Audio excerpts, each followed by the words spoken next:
Olá, ouvintes da Rádio Notícias. O assunto hoje é sobre sacolas biodegradáveis com autorreparação.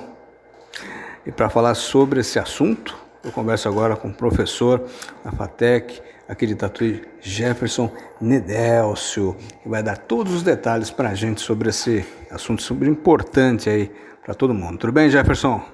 Olá, Fábio, olá, pessoal da rádio, é um prazer estar falando com vocês aí e vamos conversar um pouquinho sobre essa nova tecnologia que está surgindo aí, que promete, revolucionar mais uma vez aí, ó, o mercado das sacolas que a gente utiliza tanto no nosso dia a dia aí. Com certeza, assunto importante, e aí a FATEC trazendo informações quentes, novas aí a respeito disso. Professor Jefferson, já começo aí com a pergunta, O que são exatamente sacolas biodegradáveis com autorreparação e também como elas funcionam? Bacana, Fábio. Então, na verdade, qual que é a ideia, A gente está trazendo esse assunto aqui, que é um estudo que está em desenvolvimento. Algumas universidades eles estão já em fase, inclusive, de teste, A sacola biodegradável acho que não é novidade para ninguém, Então, a gente já tem essa movimentação faz tempo.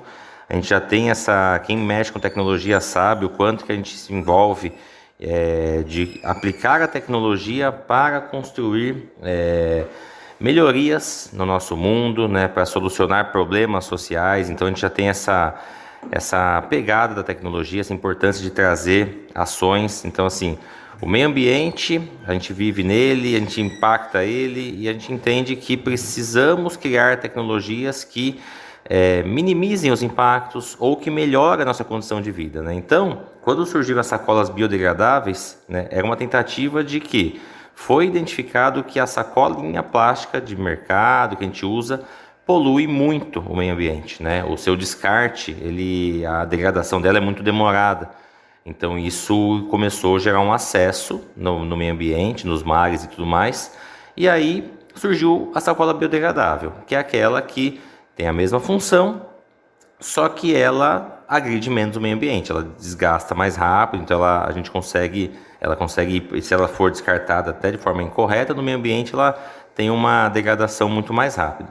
E aí, o que acontece? Só que essa sacola, ela também ela é mais, vamos dizer assim, mais frágil, E o que agora estão tentando desenvolver e achei muito interessante? A tecnologia usada nessa sacola, então a sacola biodegradável, ela é feita com materiais naturais, E aí, essa tecnologia ela é o quê? Se a sacola sofre pequenos danos no meio do seu manuseio, ela tem uma tecnologia que ela consegue se autorreparar. Ou seja, ali o item, o plástico que está envolvido, plástico não, desculpa, mas a borracha que está envolvida para desenvolvimento da sacola, quando tem pequenos rasgos, sozinho ela conseguiria lentamente se reparar, Vamos deixar claro que não é um negócio assim, rasguei a sacola, joguei em cima da mesa, ela está recuperada, mas eles estão tentando criar que com um certo tempinho ela consiga fazer essa recuperação. E por que isso? Para ela tornar a sacola mais, vou dizer assim, mais interessante para uso. Então assim, ela é uma sacola que vai ter uma boa qualidade, ela vai chamar mais a atenção da pessoa e aí ela consegue entrar mais no mercado, porque a gente tem uma dificuldade, assim, porque as sacolas estão ali, mas ainda a sacolinha plástica, por algumas questões que a gente vai discutir aqui hoje, ela acaba sendo ainda o meio sempre mais utilizado. Então essa é a tecnologia que eles estão conectando para que eu consiga pegar essa sacola e chamar mais atenção, assim, para o uso maior, e você vai abandonando a sacolinha plástica convencional. Essa ideia, esse estudo é sensacional, Jefferson, porque você fala que ela o rasgo vai voltando ao normal. A gente vê diariamente pessoas que vão utilizando as sacolinhas que a gente vê nos supermercados, enfim, quando há um buraquinho, joga fora. Nem utiliza para mais nada, por medo de vazar, enfim. Essa sacolinha aí vindo para o mercado, ela vai revolucionar. Então, eu quando eu vi, a publicação desse estudo, e isso que é muito legal, que as universidades, as faculdades, elas têm essa missão de estudar tecnologias e descobrir caminhos para resolver problema. A sacolinha é um problema já constatado, Então, e aí igual você falou, um rasguinho, descarto. Muito pouco, às vezes eu vou no mercado com medo dela rasgar, pego 2 sacolas, e aí eu chego em casa, eu tô com tanta sacola, eu jogo a sacola no lixo, então assim, a sacola ela gera, né, um descarte muito grande, então ela agride muito o meio ambiente, porque você fabrica ela com plástico, e você descarta ela e ela fica 400 anos na natureza, né? Então a sacolinha que eu joguei em qualquer lugar, pelo menos por 400 anos ela vai estar passeando pelo mundo. E aí ela faz o quê? Ela vai para os mares, vai para os rios, vai para, né, para onde não deveria ir, e lá fica por muito tempo. Então, essa biodegradável ela tem essa missão, né? Porque vários produtos hoje em dia já têm essa pegada sustentável, né? Que a gente chama de não criar, usar materiais que ajudem a tirar resíduos do meio ambiente e fazer com que se tornem produtos novos. E essa questão eu achei assim, uma ideia muito boa, né? Está em teste já, e ela é interessante por conta disso mesmo. De, poxa, tem um rasguinho, tá, então deixa essa colinha ali, se for um pequeno furinho, deixa ela ali, que com, né, o tempo você consegue recuperar e aumentar a vida útil desse produto, né? Com certeza, e ouvintes vão concordar que quando você observa locais em que há lixos, nas lixeiras, em locais onde costuma haver o descarte e ficam alguns resíduos, o material que mais a gente observa, que acaba ficando no local, é justamente a sacolinha, né, Jefferson? Não, é isso mesmo. E aí até então, interessante, trazendo alguns dados, né?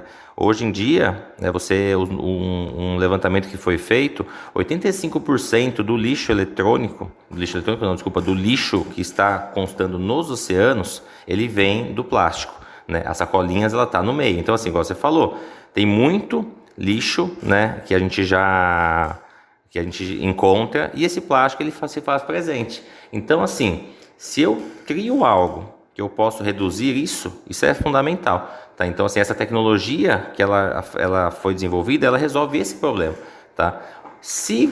O certo é não fazer o descarte incorreto, mas se ele ocorreu, então, assim, primeiro eu tenho uma sacolinha que dura mais, o tempo de vida útil é maior, isso é importante. Se o descarte incorreto acontece, o item vai para o meio ambiente, então ele é um item ele é produzido com itens naturais que, estando no meio ambiente, não vai agredir. E a degradação é muito mais rápida.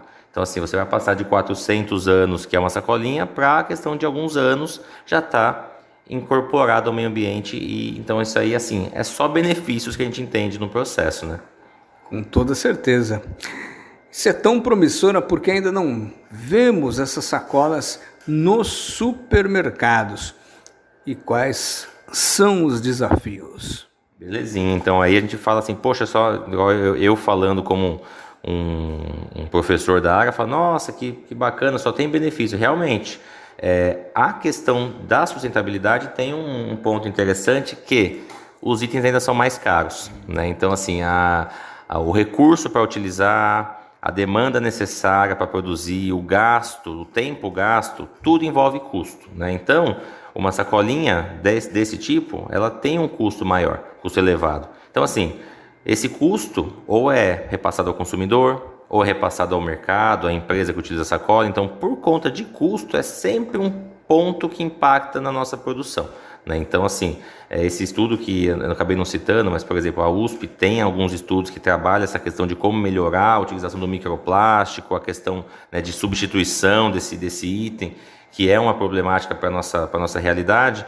Mas, assim, se eu tenho uma forma de produzir em larga escala com um custo menor, automaticamente eu consigo fazer essa transição. Porque não basta só chegar e falar assim, olha, né, eu e você aqui, a gente entende, algum ouvinte está escutando a gente, vai falar assim, poxa, realmente essa sacola é mais legal. Só que o custo, quem que vai pagar? E quanto que é esse custo? Então, por ter um impacto no custo, a gente entende que, poxa, mas o meio ambiente é tão importante e é isso que a gente defende, mas a gente vive num universo que a gente tem que pensar em todos os fatores. O fator econômico importa muito. Então, essa é a missão, que a universidade consiga fazer a tecnologia, que essa tecnologia chegue a empresas que peguem ela, entendam como é que ela funciona, consiga fazer essa produção para dar conta até também da própria demanda, porque é muita sacola. Imagina, se eu falei que 85% do lixo, né, marinho tem essa conexão com plástico, e essa colinha é uma das grandes, né, poluidoras, é surreal de a gente imaginar a quantidade que é produzida por dia e que é descartada também. Então, o grande desafio hoje, nesse momento, é realmente conseguir fazer essa produção em larga escala.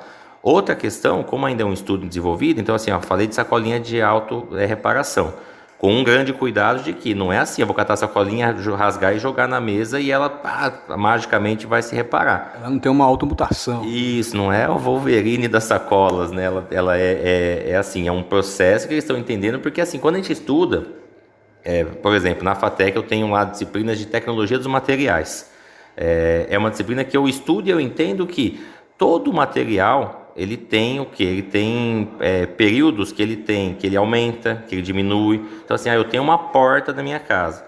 Vou dar um exemplo que eu lembrei agora. Minha porta da minha casa tem época que ela raspa no chão, tem época que ela para de raspar. Porque ela sofre dilatação. Então a gente sabe que calor dilata material, umidade. Então o contato de um item com o outro faz essa diferença, né? Então assim, o que eles estão estudando? Como que eu pego essa sacolinha e eu coloco algumas, né, uma parte de borracha, parte de alguns minerais ali, algum amido que eles fazem essa configuração. Eu não sou químico, então não vou explicar com exatidão, mas você faz esses itens dentro de um material que, colocado em um local, né, para que esteja em descanso, ele consiga se conectar novamente. Então, o item se conectando, com isso você elimina a sacolinha que tem um furinho, não vou jogar fora. Coloco ali no meu armário e eu sei que dentro de um tempo aqueles furinhos vão sumir, né? É isso, além de aumentar a durabilidade dela. Então, eu vou pegar a vida útil dela, a sacolinha biodegradável rasga muito fácil, eu vou conseguir fazer um item mais resistente, para que eu consiga depois, com uma produção em larga escala, tendo um custo garantido ali que equilibre com a sacolinha plástica, eu faço substituição, tá? Outros exemplos, eu tenho o cabide. O cabide é feito com material reciclado, é muito bom, só que você pega o custo dele. Um cabide comum é X reais, o cabide com item reciclável é X vezes 2. Então assim, é o dobro, é o triplo. Isso na hora que a gente vai fazer a compra, não adianta, a gente vai olhar sempre, muitas vezes a gente vai olhar o mais barato. Nem todo mundo olha pensando no custo-benefício. Então o grande desafio é realmente essa informação chegar ao cliente, à pessoa que tá, a sociedade como um todo, de ela olhar e falar, poxa, eu quero itens sustentáveis, né? A gente tem essa missão, tá? Nas universidades é muito dito isso, nas faculdades, então a gente tem projetos que a gente leva essa importância do meio ambiente. As pessoas têm que se importar muito com o meio ambiente, não tem que chegar se a gente começar a entender que esses itens eles estão evitando que a gente destrua ecossistemas, a gente consegue começar essa mudança. Mais empresas produzindo, menos empresas fazendo a sacola convencional, e aí você consegue essa transição acontecer e a gente diminuir os impactos que a gente causa no meio ambiente. Com toda certeza. E para além das sacolas, onde mais essa tecnologia pode ser aplicada? Olha que bacana, aqui eu achei bem interessante também, porque você começa a abrir novas frentes, né? Se eu chego e eu falo para você que eu consigo começar a colocar, eu não, né? Quem está estudando, mas um exemplo. Se a pessoa começa a colocar, fala, olha, eu consigo fazer com que esse material, mesmo que tenha um rasgo, conecte novamente. Então, só pela publicação desse estudo, outros caminhos já começam a surgir. Já tem estudos rolando, né? Na questão, por exemplo, de embalagem agrícola. Então assim, se eu pegar um saco de ráfia grandão que também tem muito problema de rasgo, e se eu produzir através dela para conseguir fazer a conexão? Isso está no mundo imaginário ainda, mas já está rolando. Se já está no nosso imaginário, a gente já está querendo fazer, já é o primeiro passo. Eu vi um outro caminho também, indústria têxtil. Então assim, acho legal essa questão do aula de metodologia científica, a gente tem muito isso. O ele é fundamental, sensacional, porque ele abre caminhos. A pessoa vê na sacolinha plástica e fala, poxa, legal, e se eu colocar isso numa roupa, que ela sofreu um rasgo, e se essa roupa conseguir, com o material produzido, corrigir, se autorreparar, tá? Na medicina, então assim, eu tenho lá os filmes que eu utilizo, né, para fazer curativo, e se eu conseguir fazer com que ele pegue e ele faça essa correção, esse autorreparo? Só nisso eu já consigo fazer muita coisa. A gente fala muito, hoje em dia a gente fala de nanotecnologia. Eu acho legal vir aqui na rádio, que a gente falei algumas coisas aqui com vocês já, que quando eu falei, um mês atrás, 2 meses atrás, ainda estava em estudo. e de repente, olha lá, já estava rolando, né? Então, basicamente, o mundo científico hoje em dia tem muito essa velocidade de transição, né? Estamos falando aqui hoje, nós vamos ouvir essa matéria aqui daqui 2, 3, 5 meses e vamos ver se isso realmente rolou, se aconteceu. Às vezes pode ser até que torne-se já algo comum, né? Como muita mudança que acontece graças ao avanço da tecnologia aí. Não tenha dúvida, a tecnologia avança a passos largos e projetos como esses vão gerando outros, é uma cadeia, né? Então um vai ajudando o outro aí. Então estamos diante aí de uma tecnologia, né, professor, que alia, melhor dizendo, a sustentabilidade e inovação, mas ainda depende de investimentos e políticas públicas, ouvintes, para ser possível. Você acredita, Jefferson, que em uma década ela pode substituir o plástico convencional? Uma questão polêmica. É bacana, né? A pergunta é interessante, né? As ideias, né? Os projetos que estão sendo desenvolvidos aí, inclusive eu cito aqui, eu estou em nome da FATEC, mas eu vi que esses projetos, a USP e a Unicamp, têm conexão com o que está desenvolvido e, assim, empresas já pensando em patrocinar esses testes, né? E pelos estudos, obviamente, que também são pessoas que acho que talvez sejam entusiastas como eu, né, indicam que em 3 anos, no máximo, já está rolando no mercado, né? E aí, eu identifico que sim, tá? Coloquei essa questão, assim, pensando nessa questão de um curto espaço de tempo, que vai, em algum momento, a gente, seja por interesse ou seja por necessidade, a gente vai entrar nesse momento, nesse cenário de que vai começar a ser item reciclado, vai começar a ser item biodegradável, porque vai chegar um momento que a gente vai assim, a conta a gente não vai conseguir esconder, né? O descarte, a gente está jogando assim muito para debaixo do tapete, né? A gente, infelizmente, a gente tem muita ação ainda que a gente não dá conta e o lixo ele vai para o lugar errado. Então, vai chegar um momento que isso vai ter que se tornar meio que quase obrigatório, né? A gente verifica que a ciência está tentando ajudar nesse caminho, a gente vê muita mudança, eu vejo muita mudança, a gente vê dessa nossa geração para a passada, o quanto que a gente foi aprendendo o processo, a gente foi melhorando os processos, né? O como a tecnologia ajuda a gente hoje em dia numa série de coisas. Então eu acho que também essa questão da próprio item sustentável, do próprio a pessoa ter essa consciência, né, de descarte. Antigamente era muito difícil ver quem fazia uma separação seletiva de materiais, né? Hoje em dia é quase que comum, muita gente já faz. Antigamente era a minoria. Hoje em dia eu vejo várias pessoas que a gente faz projetos de coleta de itens, separar o material na casa, então já a conscientização ambiental melhorou muito. Tem muito que melhorar ainda, mas assim, já estamos em outro patamar comparado, né? Então acho que é isso, Fábio, a gente consegue sim, a gente trabalha para isso, a gente acredita nisso, os professores têm essa missão também, de fazer com que as pessoas entendam, que comprem a ideia, mostrar novos caminhos, tá? E assim a gente vai conseguindo tornar o mundo cada vez melhor para a gente viver. Com certeza. Professor Jefferson, em nome da Rádio Notícias, agradeço muito sua colaboração de vir falar sobre esses assuntos tão interessantes e importantes.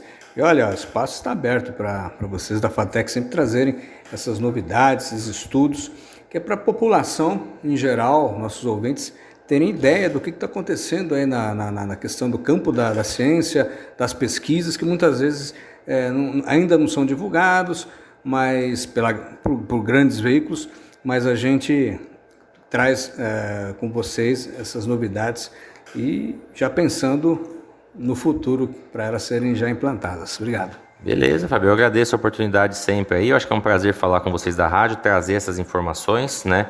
Vou adiantando aí aos ouvintes, na semana que vem já está programando aí, na semana que vem na outra, né? Na FATEC nós temos, então aqui eu citei 2 exemplos que são fora da FATEC, mas na FATEC temos vários desses projetos acontecendo, inclusive essa semana na FATEC aí, nós temos a semana CEP rolando, que nós temos lá um núcleo de pesquisa também. E o que acontece? Nós temos vários projetos rolando em várias linhas diferentes dos cursos que nós ofertamos.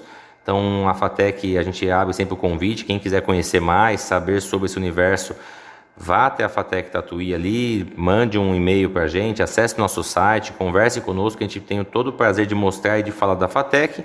E aí, nas próximas 2 semanas, inclusive, a gente vai trazer aqui orientandas de iniciação científica, ou seja, alunas da FATEC, para falar um pouquinho dessa linha que eu passei do IC, né? Estudantes que chegaram ali no passado, em algum momento que identificaram um problema, estão fazendo uma iniciação científica para construir processos novos, né? Não vou adiantar os assuntos ali aqui, mas a gente vai ter nas próximas semanas pessoas, alunas, falando sobre essa área, né? O que elas estudaram, qual problema elas identificaram, o que elas estão estudando e o que elas vão criar que pode melhorar em algum ponto na sociedade aí.